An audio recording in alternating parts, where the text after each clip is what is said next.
Video is about solving a simple Hamiltonian two-state system in matrix form. Uh, Two things I want to cover is finding eigenvalues and eigenvectors of the Hamiltonian, especially in terms of basis. And the second thing is to find the time evolution of the system, which right here is typically the quantum mechanical Schrödinger equation in ket form. And this is with a initial value problem. So what does all this look like?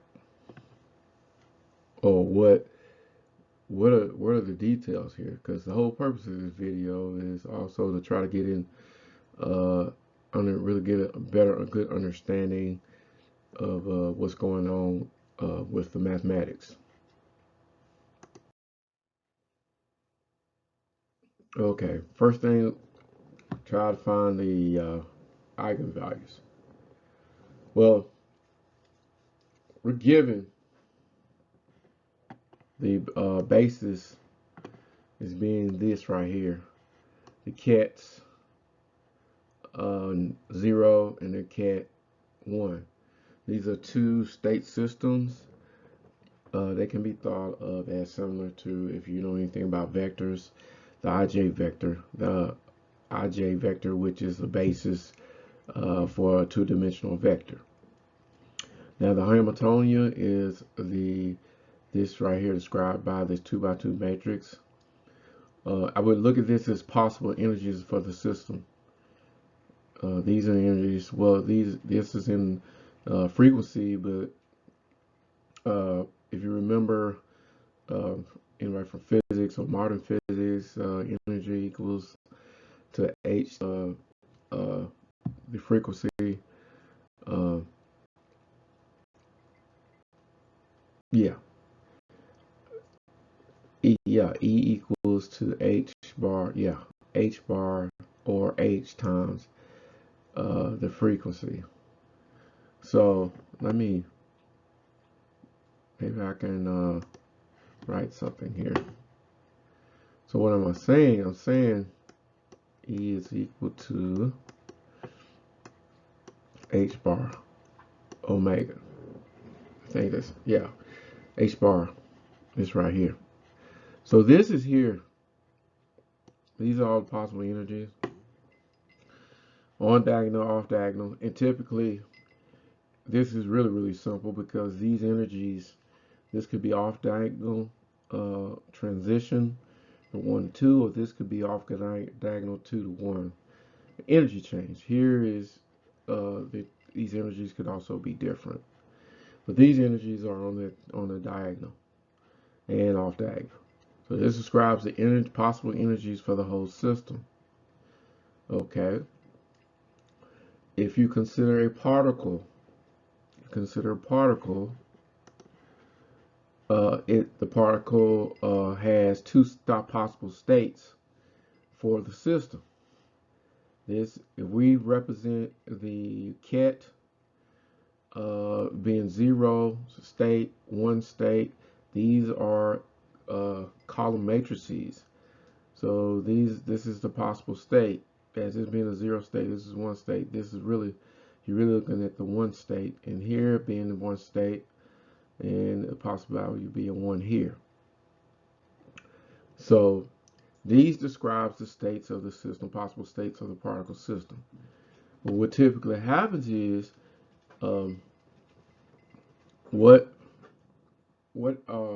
we measure.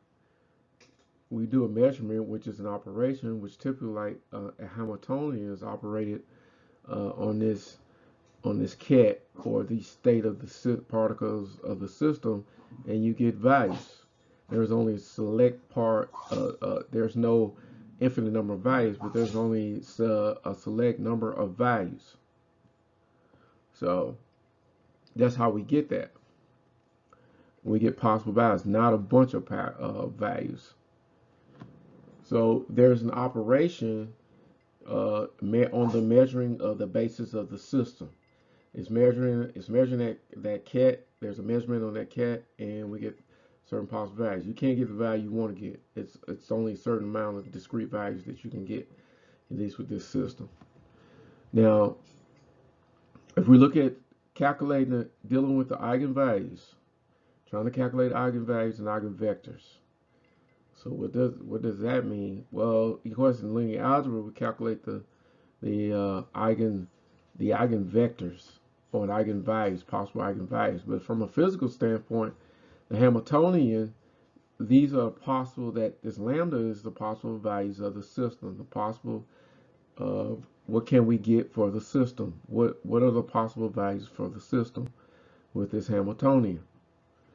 Okay, so we get the eigenvalues. Eigenvalues, remember values. We're trying to get possible values. So I'm assuming that you understand linear algebra. If you don't, you need to go back and don't even go any further. Go back and learn calculating eigenvalues and eigenvectors for linear algebra. So when I do calculate the eigenvalues, I solve a polynomial and I get these two eigenvalues. And notice that one eigenvalue is the addition of two possible energies, and one is the subtraction of two possible energies. And I want to also reference, last thing is that this I is the identity matrix. That's what's in here. Not in the matrix, because these things are done in matrix form. This stuff, that these cats and bras are either row or column vectors or matrices. Okay. All right. So we need to solve for the eigen vectors. So we need to solve for an unknown AB. From a linear algebra standpoint, AB. We need to solve AB for 2 by 2. From a quantum mechanics, this is a certain state. This is a certain state, which we'll see in a moment, has to have the basis of the states of the states in the previous chart. So if we're looking at just linear algebra here, we just need to solve solve this equation for unknowns A and B. We know when we solve this, we know that, and you can bring this equation to the this right side part of the equation to the left side, and you can see that AB needs to be A for this thing to be 0. Okay, so we have what B has to be. B and A. So we got an AA. Something like an AA. That's an AA. It's bad writing, but that's an AA. Okay. Now remember, in our number system, when we do a row, we have to also consider, in doing a bra, we have to consider we don't know what A is or B is, but we got to consider the fact that it could be a complex number. So that's why I have a row here. And what we do is we need to have it, since we're in quantum mechanics, we're dealing with probability of something happening or particle state, is we have to normalize. Normalize meaning this broad-cat has to equal to 1. And we have to do a multiplication with matrix multiplication with the row vector or row matrix and the column matrix. And we make that equal. We solve it, and we end up solving it, and this is 1 over the square root of 2. Okay, but we can, from linear algebra, we can see that we can pull that that A is 1 over square root of 2, and our column vector is 1, 1. Now we can separate that. Let's put that back. We can separate that, knowing that our basis states from the previous chart is 0, 1 and 1, 0. All of these states are 1 and 1 and a 0 state. Now, which was defined earlier in the earlier charts. So if we can't get that, when we got a problem, we need to check something. Something is off. So our A state is this state. That's what our A state is.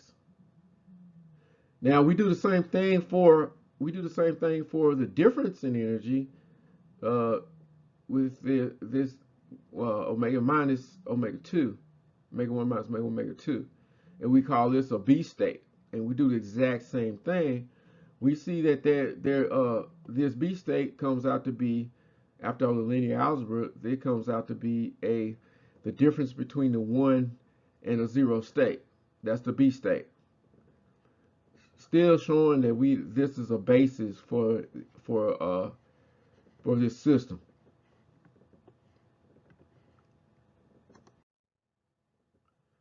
Okay, so we found the eigenvectors and eigenvalues. Now we gotta describe the time evolution of the system. Time evolution of the system. If this is broken out right here, this would be this could be I guess without simplified Schrodinger equation.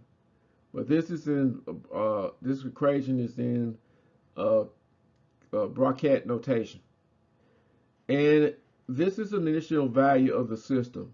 So this is initial state. This is the initial state.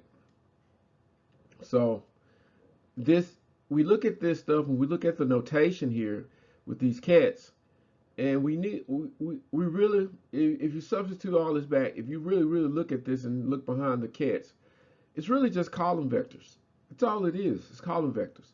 So if you go back in differential equations, if you took your differential equations class and you so happen to got so far enough in your differential equations class, first semester, getting past the some of the other topics, but the main back is usually the back is systems of equations, which are, you end up learning linear algebra, and you end up solving a system of differential equations using matrix methods.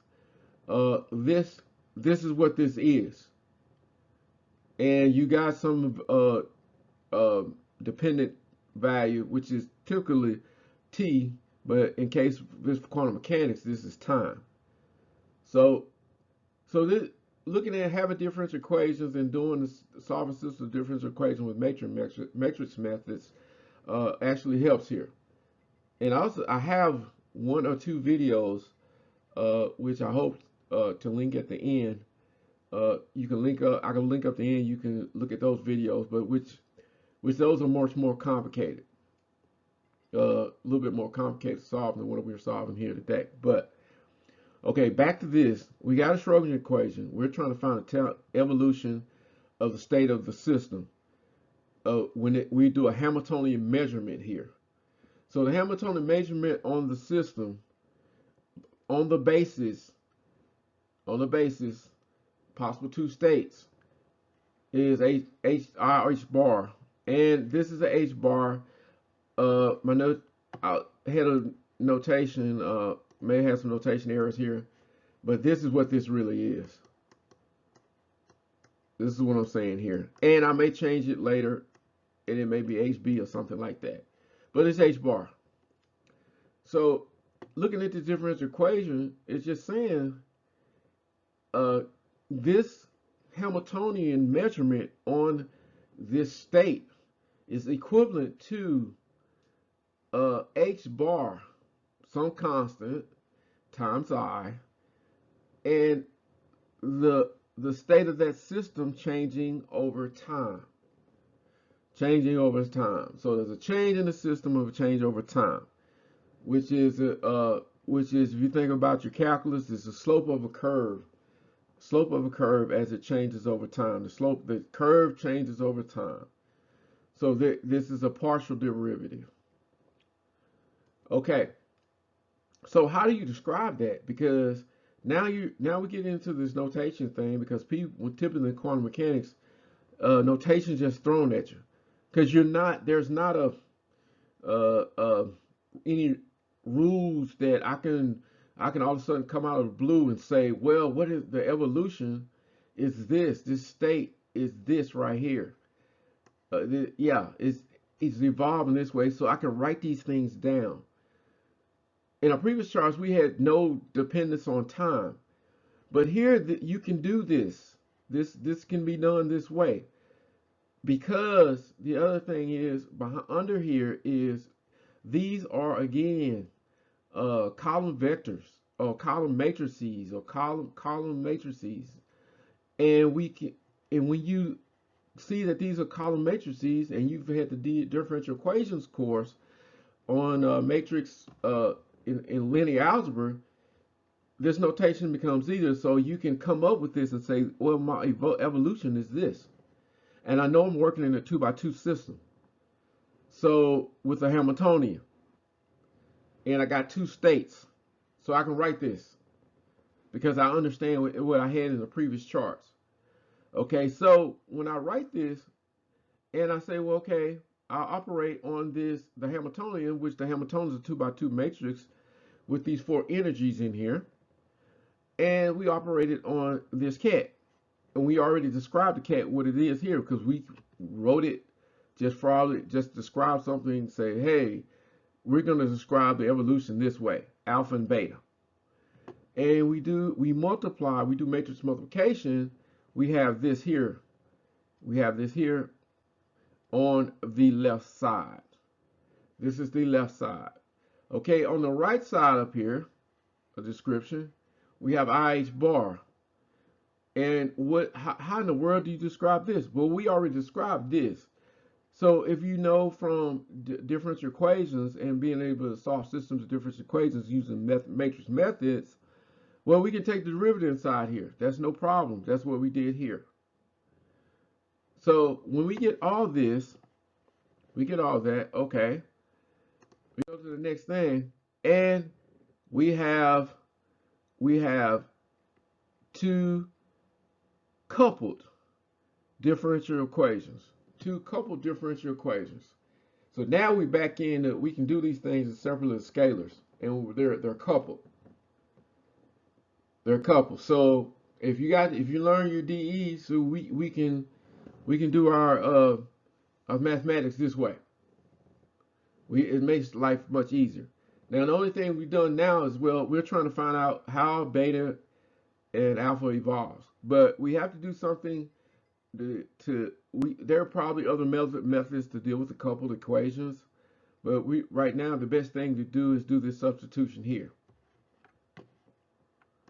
And once we do the substitution, we can take derivative. And what we do is we add the equations together after substitution, and we have one differential equation, and we can solve that differential equation. And it's just one differential equation, and we know the solution is from differential equation is this here. This gamma equals C times e to the omega 1 omega 2 times I over R bar. And I made like here, shouldn't be this I here. I had trouble getting rid of that. Okay. So we did that. And so we have one solution, but there is another solution. We can also subtract the two. And when we subtract the two, this is what we have here. We selected it to be delta. And when we solve that from lowering your DEs, we got this solution. We have that solution. But if you know from your DE differential equations, we know that we can add the solutions due to the superposition principle. These equations are linear. They're not non-linear. They are not non-linear, so they're linear. So we can add them together. If they were linear, we couldn't do this. So if we're non-linear, we couldn't do this. So we do a subtraction and an addition to get alpha, and we get beta. So here we did an addition, and we solved back for alpha because we're trying to find the evolution of alpha and beta, and this is what we got here. Okay, so here's the subtraction here, and so we have the solution to the differential equations. Now, only thing we need to do from differential equations is, well, this is a general solution, and we have initial value. The initial value here is so have to be is it the system starts in the one state, and we describe that one state here, and this is the column vector 0, 1. So we apply the initial conditions to get a particular solution. And once I do that here, I take everything out, do my little math. I say, well, D is equal to -1, C is equal to 1.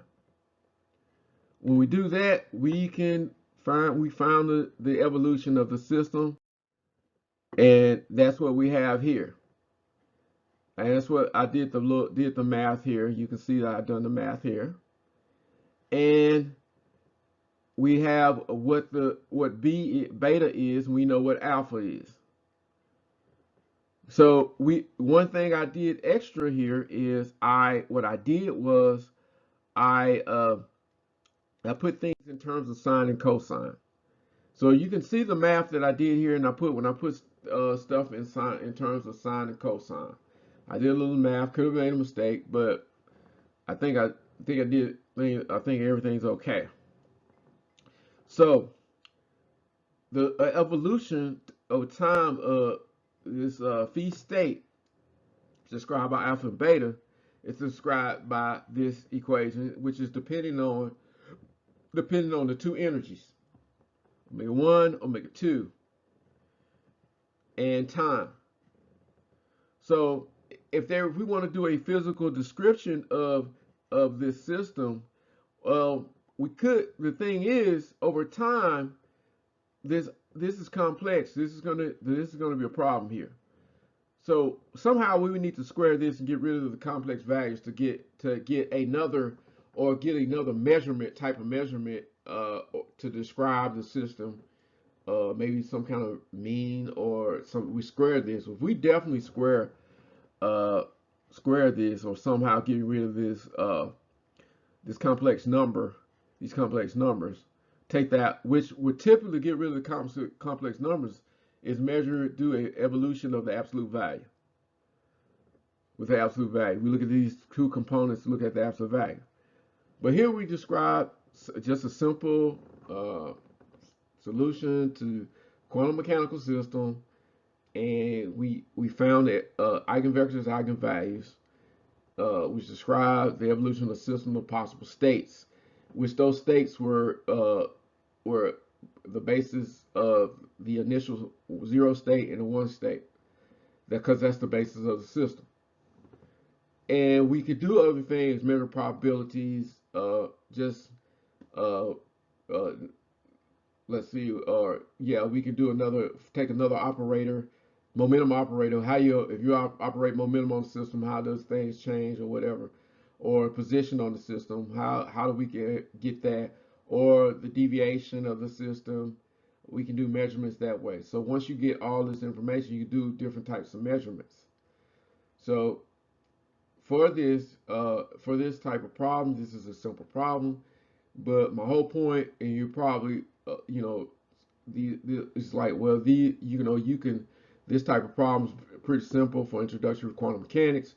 But the whole thing here is with the challenge with the quantum mechanics is the mathematics and navigating through the mathematics to get where you want to get, because different systems have different. Even the math is the same. There are different ways to get where you want to go, and it's gained through experience. But not to be once again, when I talk about this quantum mechanics, is not to be bogged down or intimidated by the math, because all of these behind this equation, when it's discrete like this, is all it is your system equations from differential equations, solving equations using matrix methods. So I hope this example helps. This is Alpha Mad Scientist. I would be glad if you leave a comment, subscribe, share this video. I'm hoping to bring more out. I know I'm only doing simple things, but I think the simple things are important. I can do much more complex things, but I'm not going to do that right now till I find something that I want to do, or if there's something very interesting to do. But I think this is helpful, and I think this is worth reviewing because a lot of things. This is one of the hiccups with quantum mechanics is the abstraction. No numbers behind it. It's just so abstract, and you almost have to. You really have to. It's like you've been a mathematics major instead of physics or engineering. Hope this helps.